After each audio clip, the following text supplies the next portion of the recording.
اعوذ باللہ من الشیطان الرجیم بسم اللہ الرحمن الرحیم الحمد للہ رب العالمین الصلاۃ والسلام علی اشرف الانبیاء والمرسلین ابی القاسم محمد صلی اللہ محمد وآلہ الطیبین الطاہرین المعصومین ولعنۃ اللہ علی اعدائہم اجمعین اما بعد فقد قال اللہ تبارک و تعالی فی القرآن الکریم اعوذ باللہ من الشیطان الرجیم یا بنی اسرائیل اذکروا نعمتی التی انعمت علیکم انی فضلتکم علی العالمین صلوات۔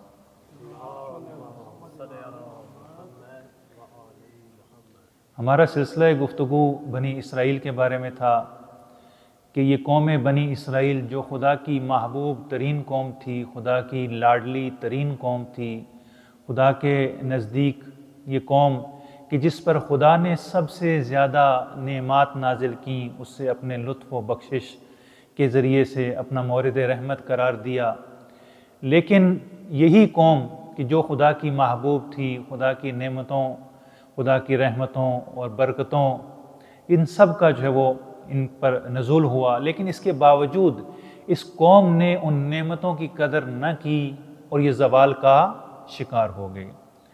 قرآن نے اس قوم کو بہت تفصیل سے بیان کیا کہ یہ قوم تھی کیا، اس قوم نے کیا کیا، خدا نے کیا اس پر لطف و رحمت کیا۔ اس قوم نے عروج کے کئی دور دیکھے اور پھر اس عروج کے بعد زوال کو بھی دیکھا۔ قرآن نے خصوصاً اس عروج اور زوال کو بیان کیا کہ عروج کی وجہ کیا تھی، وہ نعمات خدا تھی، ان کی قدردانی تھی، ان کی شکر گزاری تھی، اور زوال کی وجہ کیا تھی، کیوں یہ نعمتیں چھن گئیں۔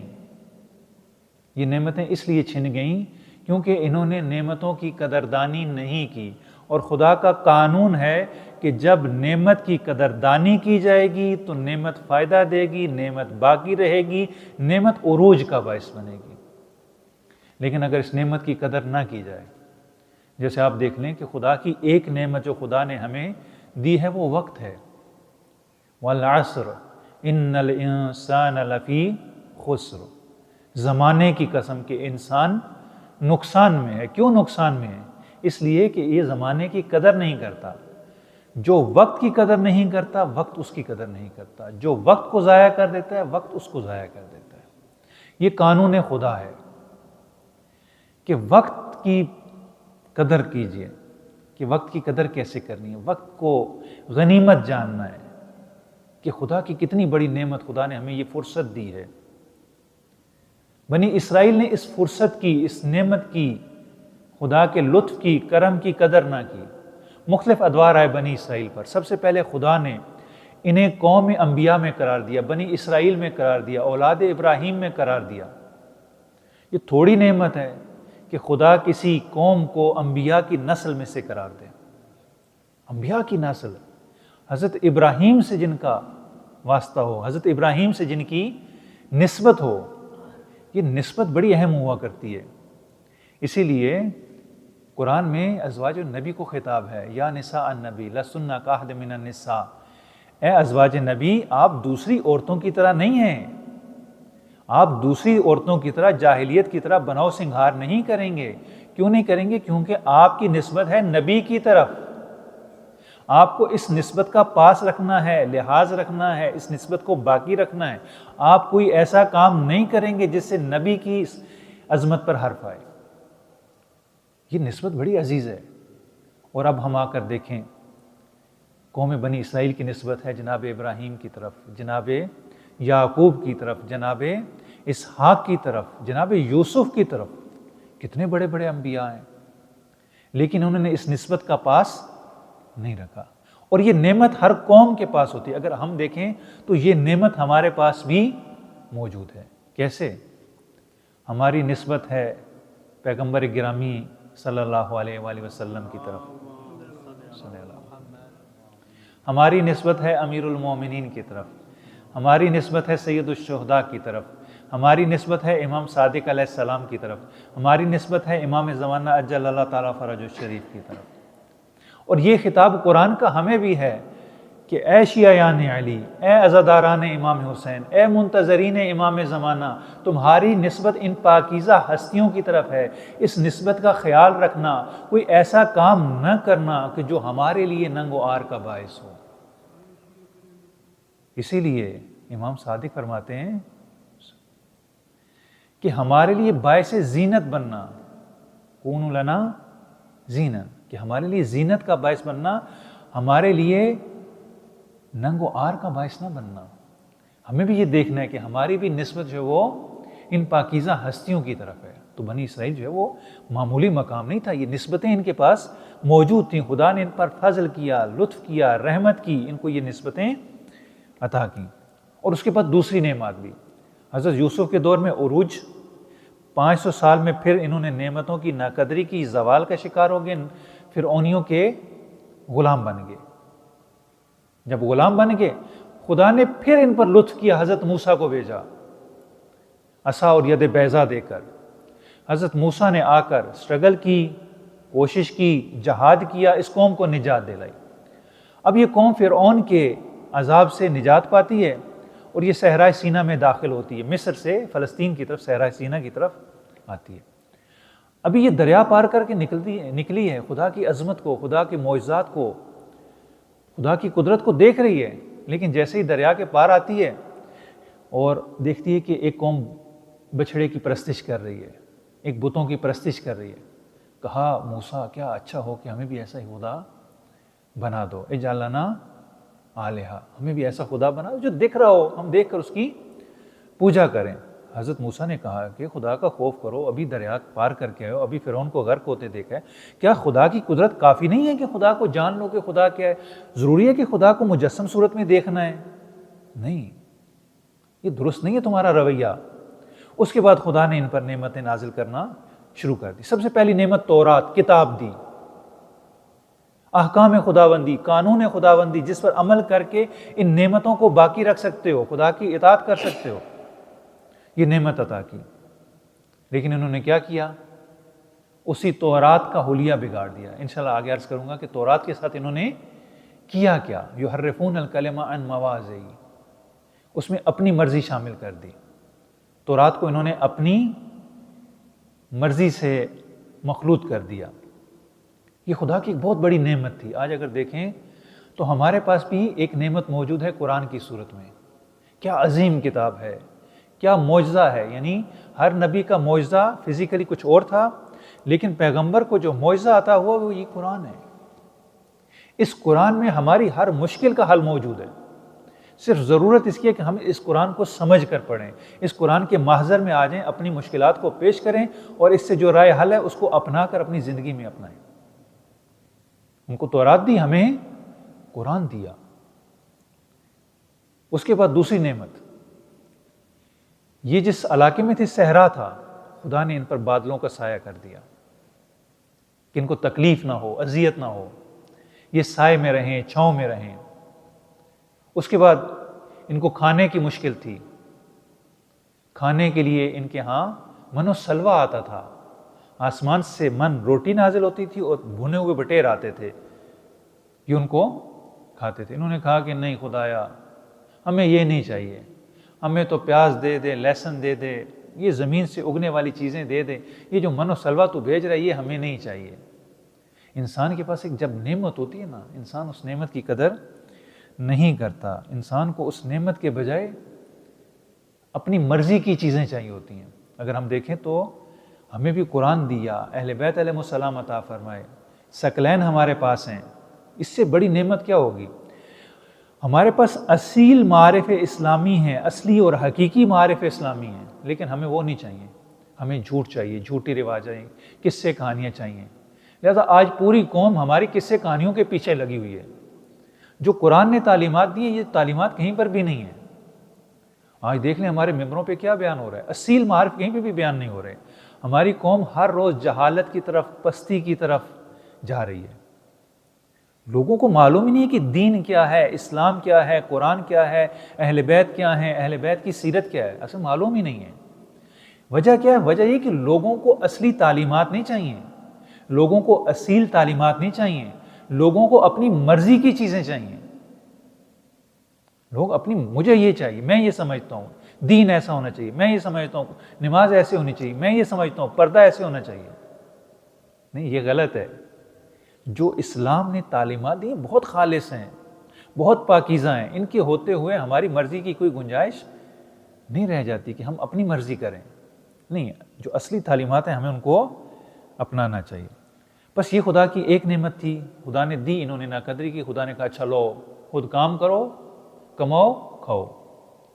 اور اس کے بعد جو ہے وہ خدا نے ان سے کہا کہ اس بستی میں داخل ہو، یہ بستی تمہارے لیے، لیکن داخل ہوتے وقت جو ہے نا تم نے بڑے عاجزی سے، بڑے انکساری سے داخل ہونا ہے. تم نے تکبر نہیں کرنا، تم نے غرور نہیں کرنا. حتہ حتہ کہتے یعنی بخشش کرتے تم نے داخل ہونا ہے. جیسے پیغمبر جب مکے میں داخل ہوئے فتح مکہ کے بعد تو ایک ہی نعرہ تھا، لا تثریب علیکم اليوم، آج کے دن کوئی انتقام نہیں ہے. جس نے بھی کوئی سابقہ خطا کی وہ ساری خطائیں درگزر. پہلے جہالت میں بہایا گیا خون معاف. آج کسی پر کوئی سختی نہیں کی جائے گی، کوئی بدلہ نہیں لیا جائے گا. ان سے بھی یہی کہا کہ اس قریہ میں، اس بستی میں داخل ہو، لیکن داخل ایسے ہونا ہے کہ تم نے بڑی عاجزی اور انکساری کے ساتھ.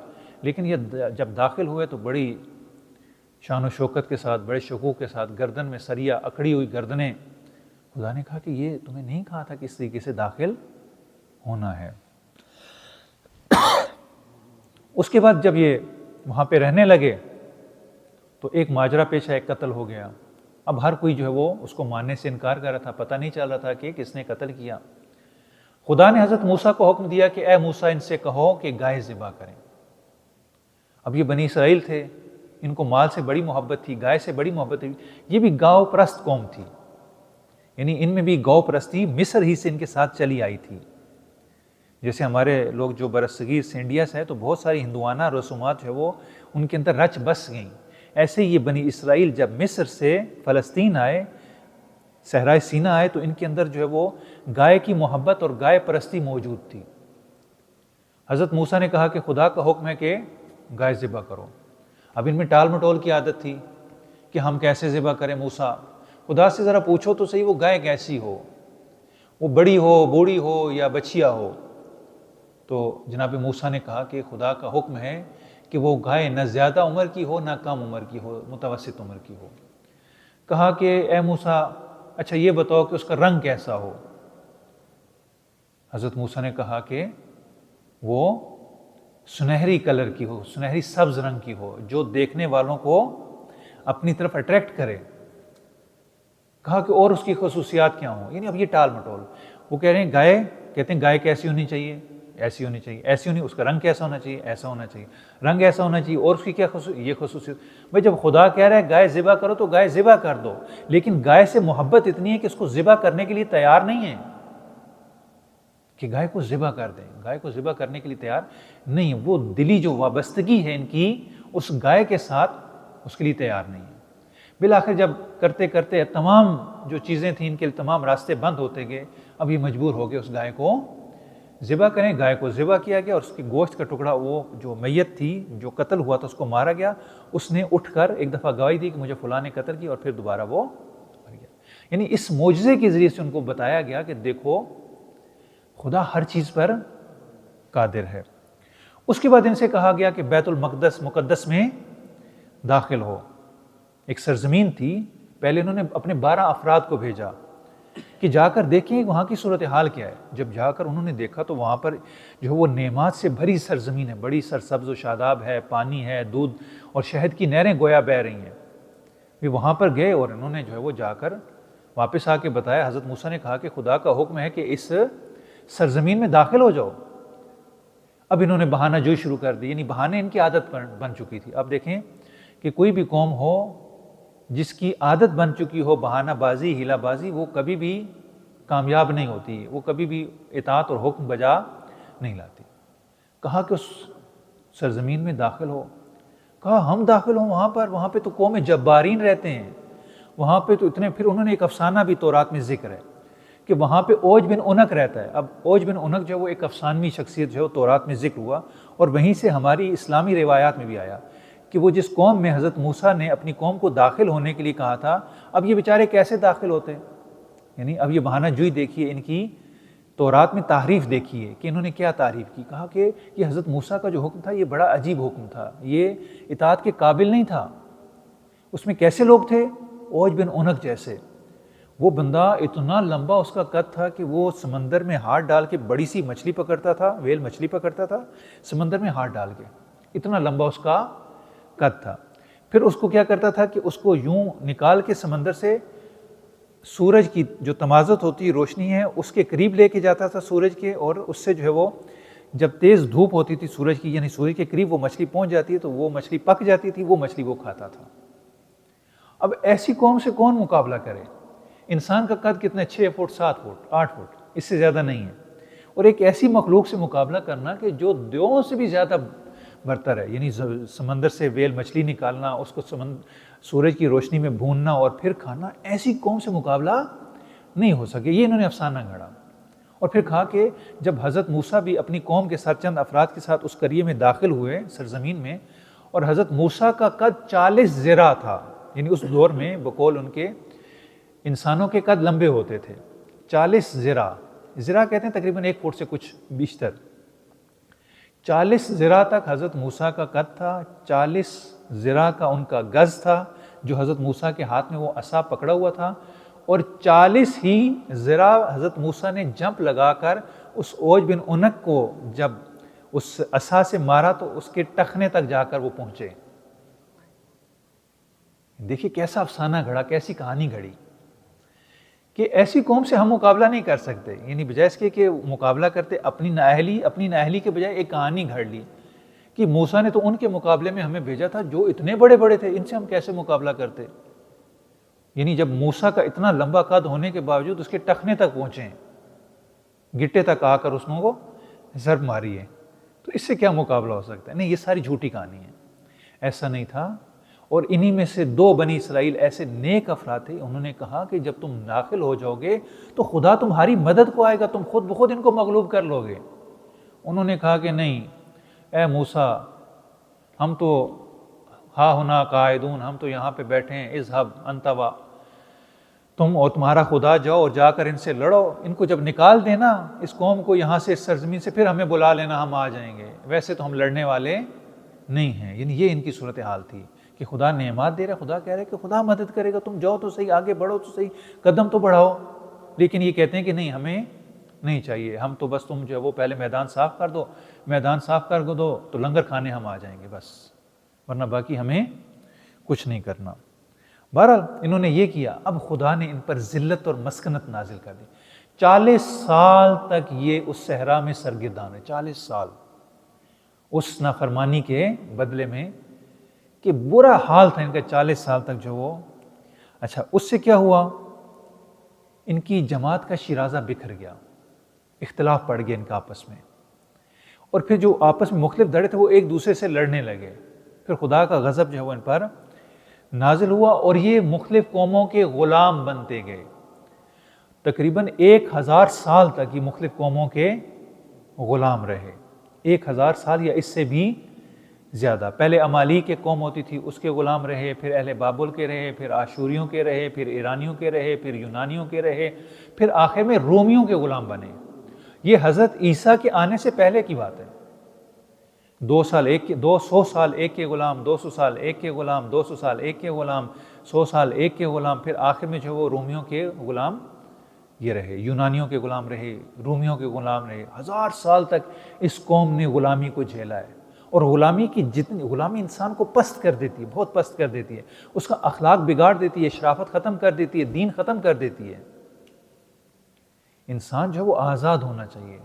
اسی لیے امام حسین نے کہا تھا کونوا احرارا فی دنیاکم، تمہیں تو آزاد ہونا چاہیے، یعنی اتنا پست نہیں ہونا چاہیے، اتنا گرا ہوا نہیں ہونا چاہیے. اس کے بعد جو وہ خدا نے پھر ان کو ایک دفعہ اٹھایا اور انہوں نے ایک یہودی حکومت پھر قائم کی. یعنی 1000 سال سے زیادہ غلامی جھیلنے کے بعد آپ دیکھیں کہ برطانیہ کی غلامی ہندوستان نے کتنا عرصہ جھیلی، کتنے عرصہ، 300 سال تقریباً، آپ کہہ رہے ہیں 250-300 سال. اس کا کیا اثر ہے؟ آج بھی ہم اس غلامی کے اثر سے نکل نہیں پا رہے. ہمارا سارا دفتری نظام، ہمارا نفسیاتی نظام، ہمارا فوجی نظام، ہمارا حکومتی نظام، یہ سارا کہ انگریزوں سے، ہمارا عدالتی نظام، یہ سارا کا سارا انگریزوں سے لیا ہوا ہے۔ آج تک بھی آپ دیکھ لیں کہ جو ابھی بھی 70 80 90 سال کے بزرگ وہ آپ کو نظر آئیں گے، وہ ان میں ابھی بھی وہ انگریزوں والی عادات جو ہے وہ قیام پاکستان سے جو پہلے انگریزوں کا دور جو انہوں نے دیکھا ہے، انہوں نے دیکھا ہوگا کہ ان میں انگریزوں کی عادات جو ہے وہی جو ہے وہ رہن سہن، وہی جو ہے وہ عادات، رسوم، اقدار، ویلیوز ساری کی ساری انہوں نے وہی جو ہے وہ اپنائے رکھی۔ تو غلامی یہی ہوتی ہے کہ غلامی اس قوم میں بری عادتیں پیدا کر۔ ہم نے 300 سال کی غلامی میں آج نسلوں کے بعد بھی وہ اثرات جو ہے وہ انگریزوں کے وہ جراثیم موجود ہیں۔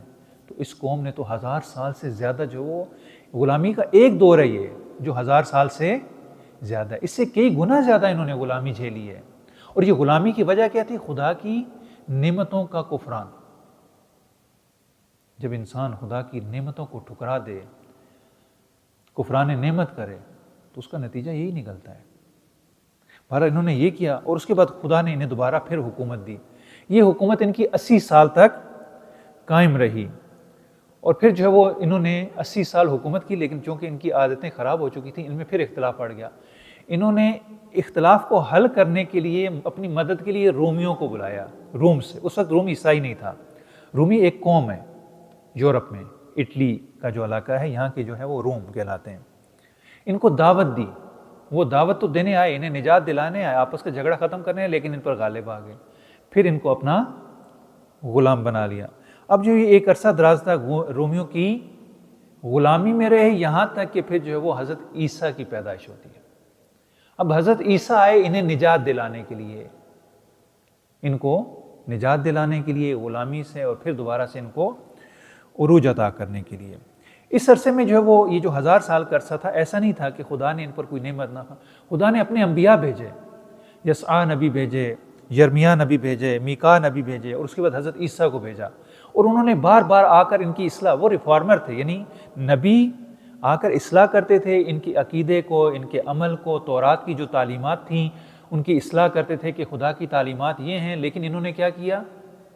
انہوں نے پھر وہی عادتیں شروع کر دی، حتیٰ انبیاء کو قتل کرنا شروع کر دیا، انبیاء کو اذیت کرنا شروع کر دی۔ تم کہاں سے آ گئے ہو ہمیں بتانے؟ ہمیں نہیں معلوم کیا کرنا ہے؟ یعنی بجائے اس کے کہ اس خدا کی تعلیمات کی قدر کرتے، انہوں نے کفران نعمت کرنا شروع کر دیا، انبیاء کو قتل کرنا شروع کر دیا۔ یعنی وہی لوگ جو ان کے ساتھ نیکی کرنے آئے تھے، ان کی اصلاح کرنے آئے تھے، جو مصلحین تھے، انہوں نے ان کو قتل کرنا۔ جو قوم اپنے محسن کے ساتھ یہ سلوک کرتی ہے، اس کا یہی حال ہوا کرتا ہے کہ وہ آپ کی اصلاح کے لیے ہیں، اور آپ جو ہے الٹا ان کو قتل کرنے کے در پہ ہیں۔ اس کے بعد جو 2 فساد قرآن نے ذکر کیا کہ 2 بڑے فساد بنی اسرائیل کرے گی، یہ اس کے بعد کی بات ہے۔ یعنی یہ ساری غلامی جب کر کے آ رہے ہیں تو اس کے بعد حضرت داؤد کا دور آتا ہے۔ ایک حضرت داؤد نے کہا کہ یہ لوگ فساد کریں گے، ان کی زبانی، اور ایک فساد جو وہ حضرت عیسیٰ کی زبانی، کہ حضرت عیسیٰ نے کہا کہ تم زمین میں ایک بڑا فساد برپا کرو گے۔ یعنی یہ 2 فساد جو ہے وہ بنی اسرائیل کی قوم میں موجود ہیں، ایک حضرت داؤد کے بعد اور ایک حضرت عیسیٰ کے بعد، ان کا حضرت عیسیٰ کو قتل کرنا اور وہ سارا ماجرا۔ اب بنی اسرائیل کی اس 1000 سال کی غلامی میں جو اخلاقی عادتیں بگڑ چکی تھیں، اب ان کے اندر کون کون سی چیزیں پیدا ہو گئیں، ان کی عادات کیسی ہوگیں، ان کی روحیات کیسے ہوگیں، ان کی باقی چیزیں خصلتیں ان میں کیا کیا پیدا ہو گئیں۔ اگر ہم دیکھیں تو ان میں سب سے بڑی برائی جو ہے وہ کسی بھی معاشرے اور قوم کے لیے وہ اخلاقی بگاڑ ہے۔ اگر کسی قوم کو دیکھنا ہو کہ وہ کتنی بگڑی ہو تو اس کے اخلاق کو دیکھیں، صداقت کو، امانت کو، کرپشن کو، رشوت کو، کہ اس قوم میں کس حد تک یہ چیزیں ہیں۔ سب سے پہلے تو یہ تھا کہ یہ خدا کے راستے سے لوگوں کو روکتے تھے۔ انبیاء آ کے لوگوں کو خدا کے راستے کی تعلیم دیتے تھے، اور یہ لوگوں کو خدا کے راستے سے ہٹاتے تھے، منحرف کرتے تھے۔ نہیں، یہ کیا، اس کو کر کے کیا کرنا ہے، یہ تو خدا کی تعلیمات ہی نہیں، چھوڑو اس کو رہنے دو، جو ہم کہہ رہے ہیں ہماری باتوں کو مان لو۔ دوسرا یہ کرتے تھے کہ یہودی علماء کی پستیاں، یعنی یہودی علماء جو تھے نا، اصل سارا قصور ان لوگوں کا تھا۔ اور ہمیشہ آپ دیکھیں کہ یہ جو عوام ہوتی ہے اس کی اتنی غلطی نہیں ہوتی جتنی غلطی خواص اور علماء کی ہوتی ہے۔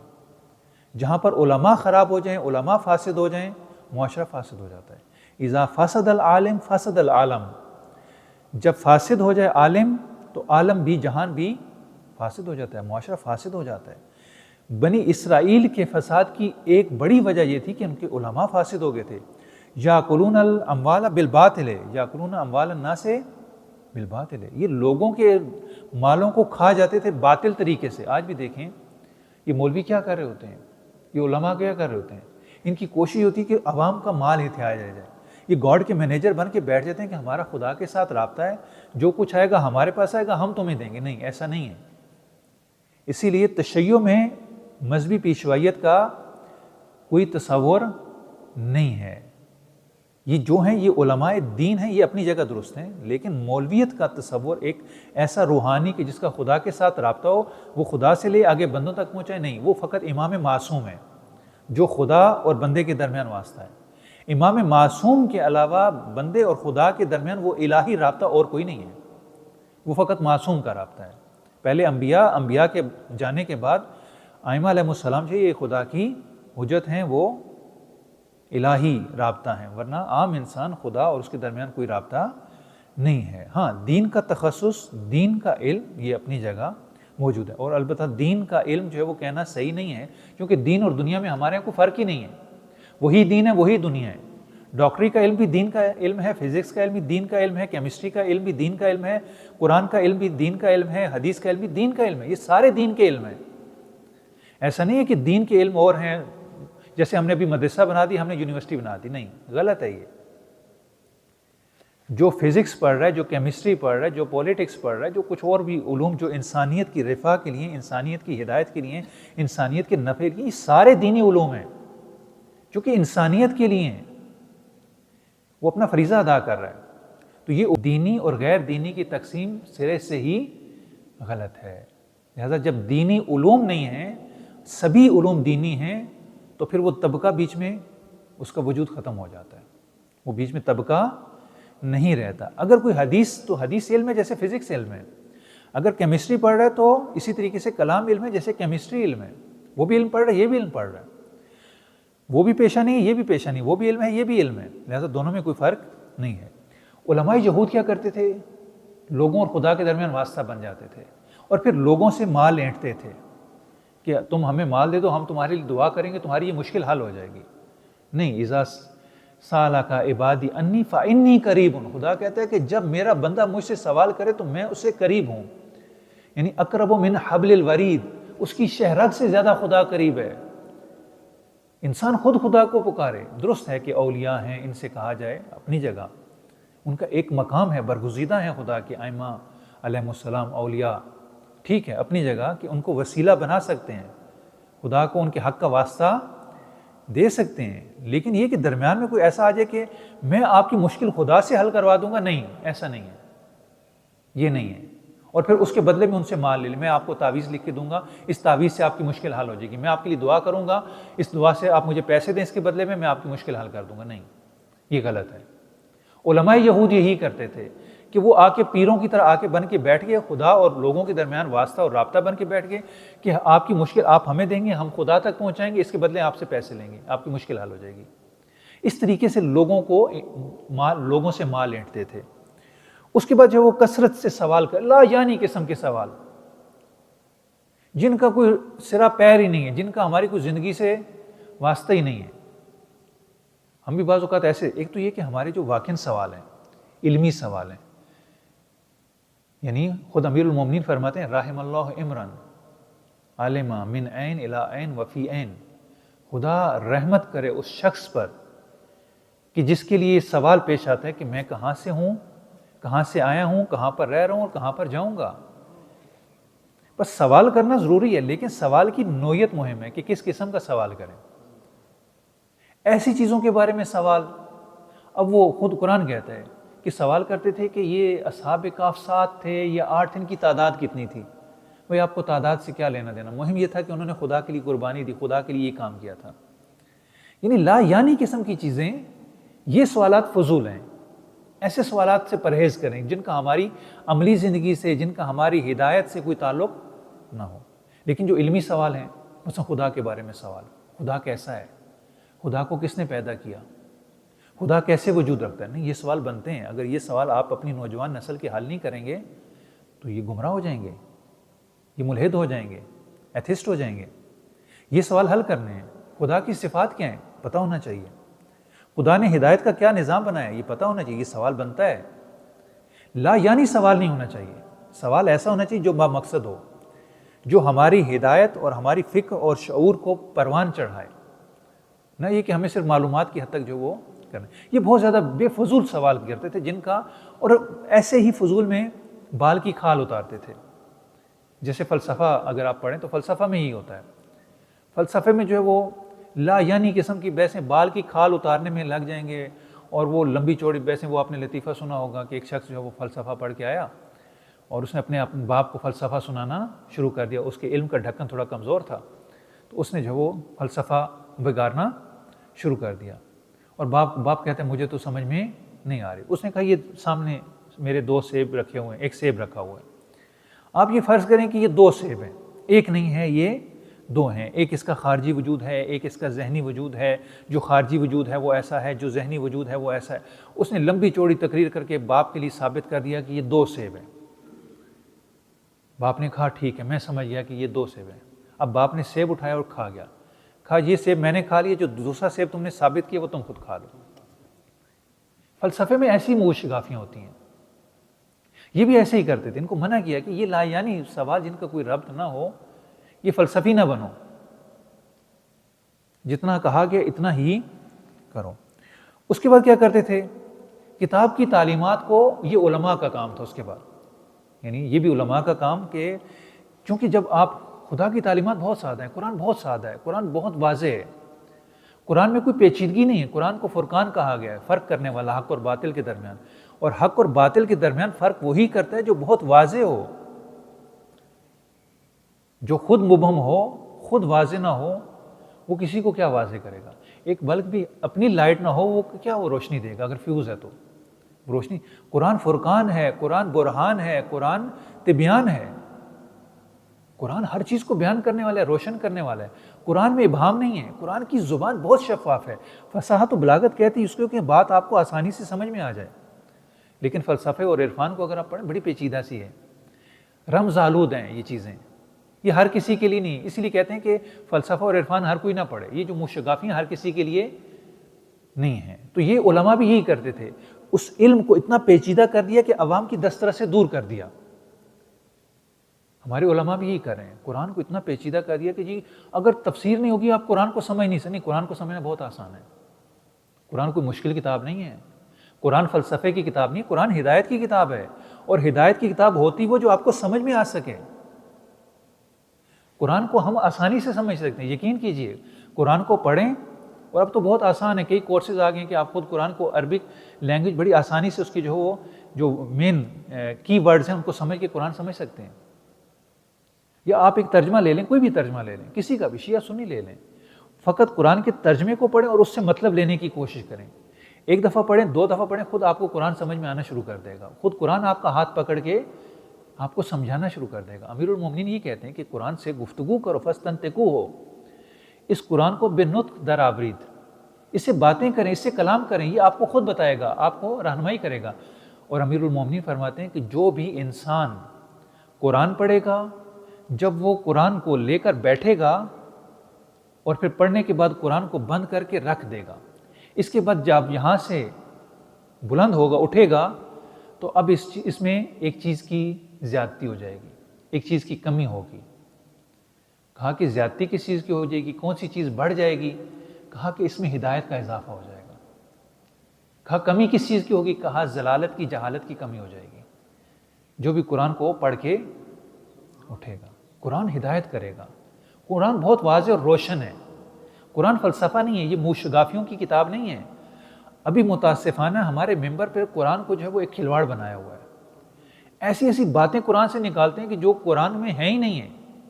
ایسے ایسے معنی لا یعنی قسم کے معنی قرآن سے کریں گے، اور وہ معنی کریں گے جو سرے سے دور تک اس کا قرآن کے ساتھ کوئی تعلق ہی نہیں ہے. اس کو فلسفے اور عرفان کے ساتھ جا کے ربط دیں گے اور وہ معنی نکالیں گے جو اصل ہے نہیں. قرآن کو پڑھیں اور پورے کانٹیکسٹ میں دیکھیں کہ اس آیت کا معنی کیا ہے. ایک آیت کے لفظ کو لے کر پھر اس کو جو ہے وہ رائی کا پہاڑ بنانا، یہ قرآن کے خلاف ہے. علماء یہود یہ کام کرتے تھے، اور آج دقیقاً جو ہے وہ ہمارے یہاں بھی ایسا ہی ہو رہا ہے. قرآن سے وہ معنی نکالے جاتے ہیں. آپ پہلے سنت میں بھی جا کے دیکھ لیں، انہوں نے جو تفاسیر کی ہیں مثلا غلام احمد پرویز ان کے ایک مفسر ہیں، انہوں نے جو تفسیر کی آپ دیکھیں عجیب و غریب کام کیے ہیں. معجزے کا انکار کر دیا، ماوراء الطبیعت کا انکار کر دیا، میٹا فزکس کا انکار کر دیا، کہا کہ ان کی تو ہے ہی نہیں، اور ایسی عجیب و غریب باتیں لے کے کہ انسان کے تصور سے بھی باہر ہیں. یہ کہ یہ قرآن پر انہوں نے اپنے مطلب کو تحمیل کیا ہے. یہ قرآن میں تحریف کرنا ہے کہ قرآن ایک مطلب جو بیان کرے آپ اس مطلب کو اپنے مطلب کی طرف لے جائیں. یہ جو علماء کریں یہ بالکل درست بات نہیں ہے. یہود بھی یہی کام کرتے تھے. اس کے بعد یہود جو ہے وہ کلام خدا میں تحریف کرتے تھے، یا کچھ اپنی طرف سے ایڈ کر دیتے تھے، یا کم کر دیتے تھے، یا اس کو بدل دیتے تھے.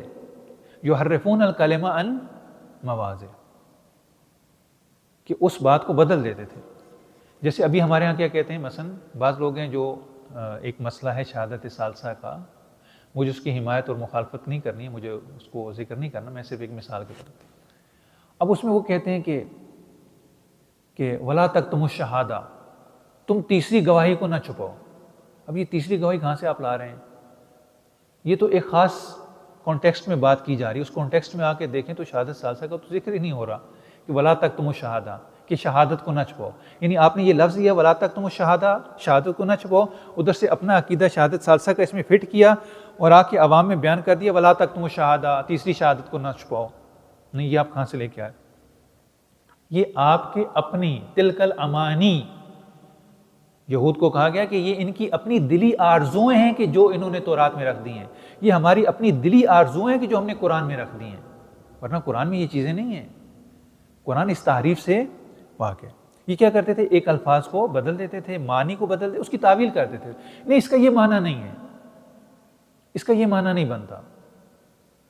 جیسے ابھی حدیث غدیر میں آپ دیکھیں، اب حدیث غدیر ایسی ہے کہ جو متفق علیہ ہے، سب کا اتفاق ہے اس پر، مورد اتفاق حدیث ہے، اور کوئی بھی حدیث غدیر سے انکار نہیں کرتا کہ غدیر میں پیغمبر نے فرمایا تھا من کنت مولا فہذا علی مولا. لیکن کہتے ہیں ہاں اس سے مراد جو مولا نہیں ہے، حاکہ نہیں ہے، حاکم نہیں ہے، اس سے مراد دوست ہے، اس سے مراد چچا زاد ہے. یہ کہ یہ تعویل ہے. اسی طریقے سے قرآن کی تعویل کی جاتی ہے کہ نہیں، یہ اس سے مراد تو قوم یہود ہے، ہمیں مراد نہیں لیا جا رہا، ہمیں نہیں سنایا جا رہا، یہ تو یہود کو کہا، نہیں یہ ہمیں کہا جا رہا ہے. تعویل کرتے تھے. اور اس کے بعد کیا کرتے تھے؟ پیغمبر سے آ کر، یہ پیغمبر کو، چونکہ پیغمبر کے دور میں یہ ساری چیزیں نازل ہوئیں، ان کو بتایا گیا کہ یہود کیا ہیں. یہ آتے تھے پیغمبر سے ایک بات سنتے تھے اور آگے جا کے اور بات کر دیتے تھے. یعنی سنا کچھ، بیان جا کے کچھ کیا. کہا یہ بھی تحریف ہے کہ آپ نے ایک بات، پیغام کچھ ہو، آگے بیان کچھ اور کریں. پھر ایک اور جو مشکل تھی وہ یہ تھی کہ عوام علم سے محروم تھے اور انہوں نے اپنی مرضی، اپنے مفروضات، ان کو کیا کرتے؟ دین کی شکل دے دی. میں یہ سمجھتا ہوں دین ایسا ہونا چاہیے. یعنی ایک تو پڑھا لکھا نہیں ہے، یعنی جاہل ہے. جاہل کی دو اقسام ہوتی ہیں، ایک جاہل بسیط ہوتا ہے، ایک جاہل مرکب ہوتا ہے. جاہل بسیط کیا ہے؟ جاہل بسیط یہ ہے کہ اس کو معلوم ہے کہ مجھے یہ چیز معلوم نہیں ہے، مجھے اس چیز کا علم نہیں ہے. مثلا اس وقت ہمیں سے اکثر لوگ جو یہاں پر موجود ہیں، کیا ہمیں علم طب میڈیکل آتی ہے؟ نہیں آتی. ٹھیک ہے، ہمیں یہ، اس سے ہم واقف نہیں ہیں، اس کا علم ہمیں نہیں ہے. اور ہم یہ جانتے ہیں کہ ہمیں یہ علم نہیں ہے. یعنی ایک یہ کہ ہمیں علم نہیں ہے، لیکن ہم یہ جانتے ہیں کہ ہمیں طب کا علم نہیں، ہم طب کے علم سے جاہل ہیں. اچھا، ایک جاہل وہ ہے کہ جسے جہالت بھی ہے اور جہالت کا علم بھی نہیں ہے. یعنی دو جہالتیں اکٹھی ہو گئیں، ایک جہالت کا اور ایک جہالت کی عدم جہالت کا. مثلا ہمیں معلوم ہے کہ ہمیں طب کا علم نہیں ہے، لیکن اگر ایک بندہ ڈاکٹری کرنا شروع کر دے، یعنی طب نہیں آتی، میڈیکل نہیں پڑھی، اور میڈیکل نہ پڑھنے کے بعد یہ سمجھتے ہیں کہ میں نے میڈیکل جو ہے وہ مجھے آتی ہے، اور وہ لوگوں کا علاج کرنا شروع کر دے، یہ کیا ہو جائے گا؟ یہ جاہل مرکب ہو جائے گا. تو یہ بھی ایسے ہی تھے. ایک تو یہ کہ ان کو علم نہیں تھا، اور دوسرا یہ کہ اس علم کے نہ ہونے کا بھی علم نہیں تھا کہ ہمیں یہ علم نہیں ہے، اور اپنی مرضی سے جو جی چاہا اس کو آ کے بیان کرنا شروع کر دیا. تو یہ جو ہے وہ ان کی ایک اور عادت تھی. پھر ان کے ہاں جو آخرت کا عقیدہ تھا یہ بڑا غلط تھا، کیونکہ انسان اگر اپنے سر انجام پر نظر رکھے تو انسان بہت ساری برائیوں سے بچ جاتا ہے کہ میرا انجام کیا ہوگا. دیکھیں جو ہیلتھ کانشیس ہیں، یہ لوگ کیا کرتے ہیں؟ اگر آپ ان کی لائف سٹائل دیکھیں، ان کا لائف سٹائل دیکھیں تو یہ کیا کرتے ہیں؟ ان کا سونا، ان کا جاگنا، ان کی ڈائٹ، ان کی ورزش، ایکسرسائز، ان کا ٹائم ٹیبل آپ دیکھیں بڑا ٹف ہوتا ہے. کیوں؟ کہ ہماری صحت خراب نہ ہو. جو اپنی صحت کا خیال رکھتے ہیں یہ جو ہے اسموکنگ نہیں کریں گے اور ایسے کام نہیں کریں گے، فاسٹ فوڈ نہیں کھائیں گے، ورزش کریں گے، مثلا بے ٹائم میں نہیں سوئیں گے، اپنی نیند کو پورا وقت دیں گے، سیر و تفریح کریں گے، یعنی جو چیزیں ضروری ہیں صحت کے لیے وہ سارے کریں گے. کیوں یہ کر رہے ہیں؟ کیوں یہ ہیلتھ کانشیس ہیں؟ چونکہ ان کو لمبی زندگی چاہیے، انہیں پتہ ہے کہ اگر ہم یہ نہیں کریں گے تو بیمار پڑ جائیں گے، اس کا خطرہ ہم سے زیادہ ہے، ہمارا سر انجام یہ ہوگا اگر ہم یہ نہیں کریں گے. اس کی بھی نسبت ایک بندہ جو ہے وہ سگریٹ پی رہا ہے اور خدا نخواستہ وہ اگر نشے میں لگ جاتا ہے، ایڈکشن ہو جاتی ہے، اب کیا ہوگا؟ اس کا انجام کیا ہوگا؟ وہ دوسروں کو منع کر رہا ہوتا ہے. آپ اکثر نشئی لوگوں کو دیکھیں تو یہ کیا کر رہے ہوتے ہیں؟ دوسروں کو منع کر رہے ہوتے ہیں. مثلا میرے والد صاحب سگریٹ پیا کرتے تھے، پھر چھوڑ دیے تھے انہوں نے آخری عمر میں، بہت کم کر دیے تھے، لیکن ہمیشہ ہمیں منع کرتے تھے، بیٹا دیکھو مجھے بری لت لگی سگریٹ پینے کی. صرف سگریٹ پیتے تھے اور وہ دن میں زیادہ نہیں پیتے، 3-4 پیا کرتے تھے. یہ اس سے بھی وہ متنفر تھے، کہتے تھے یہ بری لت لگی، آپ یہ کام نہیں کرنا، انجام اچھا نہیں ہوگا، اس سے یہ بیماریاں پیدا ہوتی ہیں. اگر ہم سر انجام کو اپنے جو سرنوشت ہے اس کو مد نظر رکھیں تو بہت ساری چیزوں سے بچ جاتے ہیں. ہمارے بچے جو کامیاب ہو جاتے ہیں، جن کا کیریئر اچھا بنتا ہے، وہ کیوں بنتا ہے؟ ان کے مد نظر کیا ہوتا ہے؟ وہ منزل ہوتی ہے نا، سر انجام ہوتا ہے. اگر ہم یہ پڑھیں گے تو اس کا نتیجہ یہ نکلے گا، اگر او لیول کریں گے تو یہ ہوگا، اگر ایم فل کریں گے تو یہ ہوگا، اگر ہم میڈیکل میں جائیں گے تو یہ ہوگا. چونکہ اگر اس کو مد نظر نہ رکھیں تو کیا یہ کامیاب ہو سکتے ہیں؟ نہیں ہو سکتے. اور جو ناکام ہوتے ہیں اس کو دیکھتے ہوئے بھی اس پر عمل نہیں کرتے، وہ کیا ہو جاتے ہیں؟ ناکام ہو جاتے ہیں. بس آخرت کا عقیدہ بڑا مہم ہوتا ہے، کیونکہ وہ ہماری منزل ہے، ہم نے وہاں تک پہنچنا ہے، وہ گول ہے، وہ پرپز ہے ہمارا، ہم نے وہاں تک پہنچنا ہے. اگر اس کو مد نظر رکھیں تو کبھی بھی ہم انحراف کا شکار نہیں ہوں گے. اگر ہماری منزل پہ ایک نشان لگا اور ہم اس کی طرف حرکت کریں، ہمیں پتہ ہے کہ ہماری ڈائریکشن صحیح ہے، لیکن اگر ہم اس کو بھول جائیں، ہماری ڈائریکشن گم ہو جائے، اب ہم کیا کریں گے؟ بھٹکنے لگیں گے. انہوں نے بھی آخرت کے عقیدے کے بارے میں غلط عقیدہ اپنا لیا. مثلا اگر کسی کا عقیدہ یہ ہو کہ ٹھیک ہے بس میرے پورے سورے نمبر آ جائیں، 7 سفارش ہو، مجھے نوکری مل جائے گی، کیا یہ ٹھیک ہے؟ کہ صرف میرے پاس ڈگری ہونی چاہیے، اصلی ہو یا نقلی. ڈگری ہوتی ہے، چاہے اصلی ہو یا نقلی، اور 7 سفارش ہو، کام چل جائے گا. رشوت دوں گا، کام چل جائے گا. کسی سے کہوں گا، کام چل جائے گا. زبان کی تیزی دکھاؤں گا، کام چل جائے گا. یہودیوں کا یہی آخرت کے بارے میں عقیدہ تھا. کیا عقیدہ تھا؟ ہماری شفاعت ہو جائے گی. شفاعت کا غلط عقیدہ تھا. ایک شفاعت کا صحیح عقیدہ بھی ہے کہ وہ شفاعت خدا کے حکم سے ہونی ہے. جس کی ہونی ہے اس کو بھی خدا اجازت دے گا، جس نے کرنی ہے اس کو بھی اجازت دے گا، اور جو شفاعت ہے وہ بھی خدا کی اجازت سے ہونی ہے، وہ اپنی جگہ. لیکن وہ ایک خاص مورد ہے. یہ شفاعت ایسی ہے کہ جیسے جو ہے وہ ہم دیکھتے ہیں کہ جب ہم اسکول میں پڑھا کرتے تھے تو ایک آپ نے سنا ہوگا پرموٹ کرنا، کہ پاس تو بس پورے اس کے نمبر نزدیک آ گئے، اس کو پرموٹ کر دیں، یہ اس کو رعایتی پاس کہتے تھے. یہ سفارش ہوتی ہے کہ آپ کے نمبر آپ نے لے لیے ہیں، اس کے قریب پہنچ گئے، تھوڑا سا فرق رہ گیا تو چلے آپ کو پاس کر دیتے ہیں. وہ ایک آدھ نمبر کا جو فرق ہوتا تھا استاد کیا کرتا تھا؟ وہ رعایتی نمبر دے دیتا تھا. یہ رعایتی نمبر کس کو ملتا تھا؟ جس کے نمبر 32-30 ہوتے تھے. جس کے نمبر جو ہے وہ مثلا 10 نمبر ہوں، کیا اس کو رعایتی نمبر ملتے تھے؟ اس کو نہیں ملتے. اس کو ملتے تھے جس کا تھوڑا سا فرق رہتا. یہ سفارش وہ تھوڑا سا فرق پورا کرنے کے لیے. سفارش یہ نہیں ہے کہ ہم جو کرتے رہیں اور آخر میں جو ہے وہ ائمہ معصومین آئیں گے اور وہ سفارش کریں گے اور وہ سب کچھ ہو جائے گا. نہیں، یہ نہیں ہے.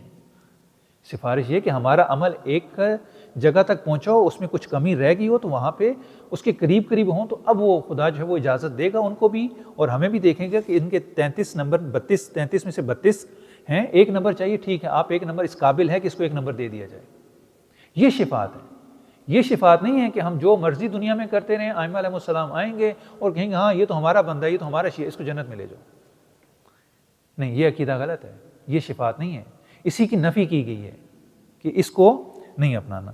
یہ کہتے تھے کہ ہم بدلہ دے دیں گے، ہم اس کے بدلے میں کچھ دے دلا کے، جیسے ابھی پاکستان میں ہی ہوتا ہے کہ آپ دے دلا کے اپنا کام نکلوا لیتے ہیں، فائلوں کو پہیے لگوا لیتے ہیں. قائد اعظم کا بڑا احترام ہوتا ہے پاکستان میں.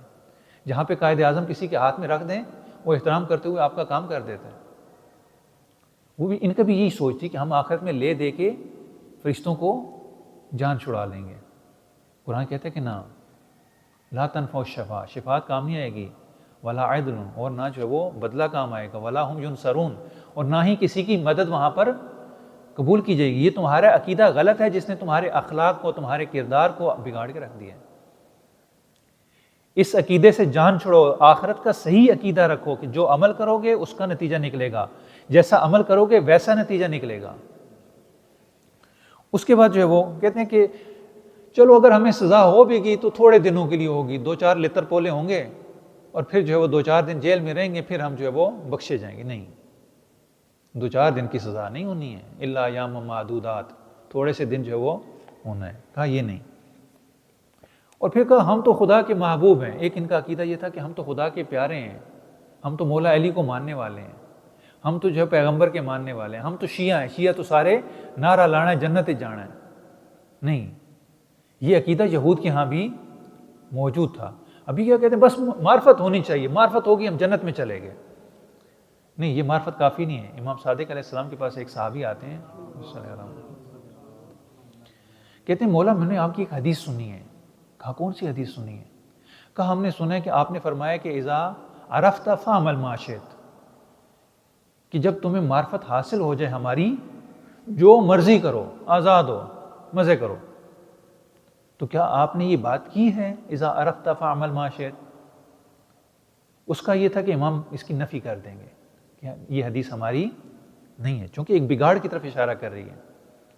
امام نے کہا ہاں یہ ہماری حدیث ہے، اذا عرفت فاعمل ما شئت، کہ جب معرفت حاصل ہو جائے اب جو مرضی کرو. کہا مولا یہ کیسے؟ ان سارے کون زنا، اگرچہ وہ چوری ہی بندہ کرے، آپ کی معرفت کے ساتھ چوری کرے اور بدکاری بھی کرے. امام فرماتے ہیں نہیں، تم سمجھے نہیں ہو، تم معرفت کا مطلب نہیں سمجھے ہو.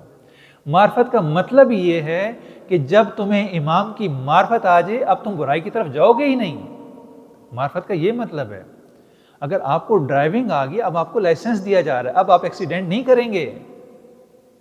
یہ لائسنس ہے معرفت، کہ آپ کو یہ مہارت آ چکی ہے، آپ کو یہ علم آ چکا ہے. آپ کو معلوم ہے کہ پانی آلودہ ہے جو نلکے سے آ رہا ہے، آپ اس کو پئیں گے. اذا عرفت، آپ کو معرفت ہے، یعنی اب اس معرفت کا نتیجہ کہ اس پانی کو پی لیں گے؟ نہیں، اس معرفت کا نتیجہ یہ ہے کہ صاف پانی جا کے پئیں گے.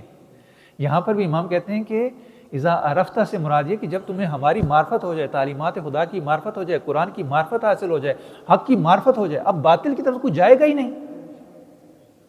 باطل کی طرف تو وہ جائے گا جس کو معرفت نہیں ہے.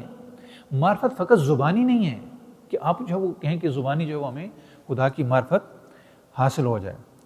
اس کے بعد جو ہے وہ ان کا ایک اور عقیدہ یہ تھا کہ اصلی قوم ہم ہیں، دنیا میں خدا نے ہمیں پیدا کیا ہے، باقی یہ جتنے لوگ ہیں نا یہ سارے کے سارے ہمارے غلام ہیں، یہ تمہاری خدمت کرنے آئے ہیں، ان کی کوئی حیثیت نہیں، ان سب کو غلام بنا لو. آج بھی یہود کی کتابوں میں یہ بات لکھی ہوئی ہے.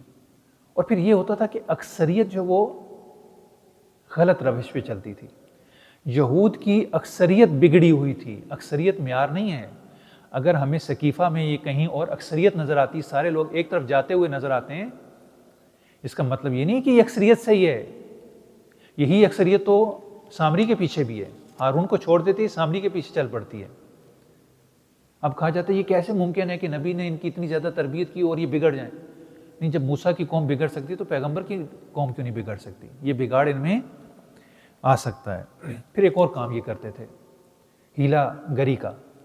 خدا نے کہا کہ منگل کے دن جو ہے نا، یہ ہفتے کے دن جو ہے وہ تم نے کیا کرنا ہے؟ مچھلیاں نہیں پکڑنی ہیں. یہ مچھلیاں پکڑا کرتے تھے، شکار کیا کرتے تھے. کہا کہ اس دن آپ نے یہ نہیں کرنا ہے. خدا نے منع کر دیا. وجہ کیا تھی؟ خدا کی حکمت تھی، خدا نے ان کو امتحان لینا تھا. اچھا، اب یہ کیا کرتے تھے؟ یہ جمعے والے دن جاتے تھے، گڑھا کھود کے آ جاتے تھے. پانی گڑھے میں اس طریقے سے کرتے تھے کہ مچھلیاں آ کے گڑھے میں جمع ہو جاتی تھیں، اور یہ سوموار والے دن جا کے، اتوار یا سوموار والے دن جا کے کیا کرتے تھے؟ اس گڑھے سے مچھلیاں نکال لیتے تھے.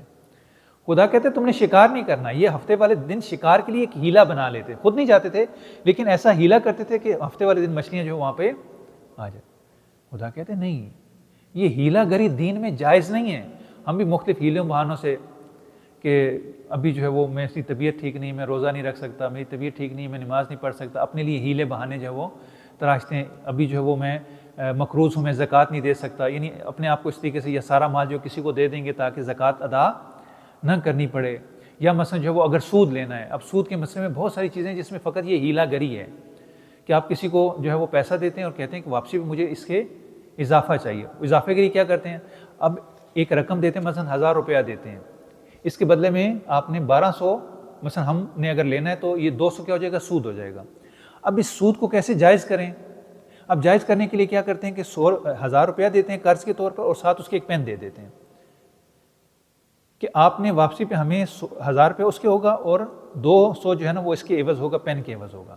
یہ بھی سود ہی ہے، یہ ہیلا گری ہے، آپ اس کو ہیلے کے ذریعے سے جائز کریں ورنہ یہ جائز نہیں ہے۔ بنی اسرائیل یہی کام کرتے تھے کہ خدا کے احکام کے لیے جو ہے چور دروازے نکالتے تھے، شارٹ کٹ نکالتے تھے۔ یہ شارٹ کٹ کے سارے چور دروازے ہیں کہ جن سے خدا نے منع کیا، یہ جو ہے ان کی ہیلا گری تھی۔ انبیاء کو قتل کرنا کہ جو ان کی اصلاح کے لیے آتے تھے، اور اس کے بعد جو ہے وہ ایک وقت نہیں ہے اس کو بیان کیا جاتا چونکہ بہت لمبا وسیع موضوع، ابھی بھی میں شارٹ کر کے جو ہے وہ یہاں تک پہنچوں۔ ابھی حضرت داؤد کا، حضرت سلیمان کا وہ سارا ماجرا رہتا ہے، وقت نہیں اس کو بیان کیا جائے کہ حضرت داؤد کے دور میں انہوں نے پھر یہ غلامی کا شکار ہو جاتے ہیں اور پھر خدا سے کہتے ہیں کہ خدایا ہمیں ایک بادشاہ دے جو ہمیں اس غلامی سے اجعلنا ملکا، کہ اب ہمیں ایک بادشاہ دے، سموئیل نبی سے کہتے ہیں۔ تو وہاں پر جو وہ خدا سے دعا کرتے ہیں اور طالوت کو ان کا بادشاہ بنا دیں۔ اب یہ طالوت کو نہیں جانتے، کہتے ہیں کہ اس کو کیوں بنا دیا، اس کے پاس تو مال و دولت ہی نہیں ہے۔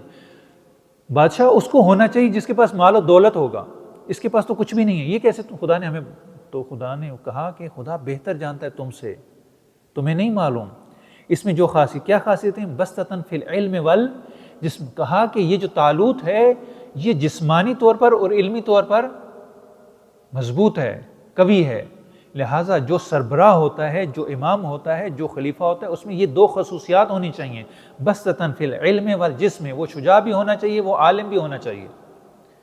اب آپ آگے دیکھ لیں امیر المومنین کو، امیر المومنین میں یہ دونوں خصوصیات پائی جاتی ہیں۔ تمام جنگیں گواہ ہیں کہ تمام جنگیں جو جیتی گئیں وہ فقط امیر المومنین کی۔ اچھا مزے کی بات یہ ہے کہ بنی اسرائیل کو نہیں پتا تھا کہ طالوت بسطتاً فی العلم والجسم ہے، یعنی یہ طالوت کو جانتے نہیں تھے، یہ خدا کو معلوم تھا کہ یہ طالوت میں یہ خوبیاں پائی جاتی ہیں۔ وہ تو جب تابوت سکینہ لے کر آئے تو بنی اسرائیل جو ہے انہوں نے مان لیا کہ ہاں اس میں یہ علم بھی ہے کہ اس نے تدبیر کی، اس نے منصوبہ بندی کی، اس نے پلاننگ کی اور جا کے تابوت سکینہ کو ہمت اور جرأت کے ساتھ لے کر آ گئے۔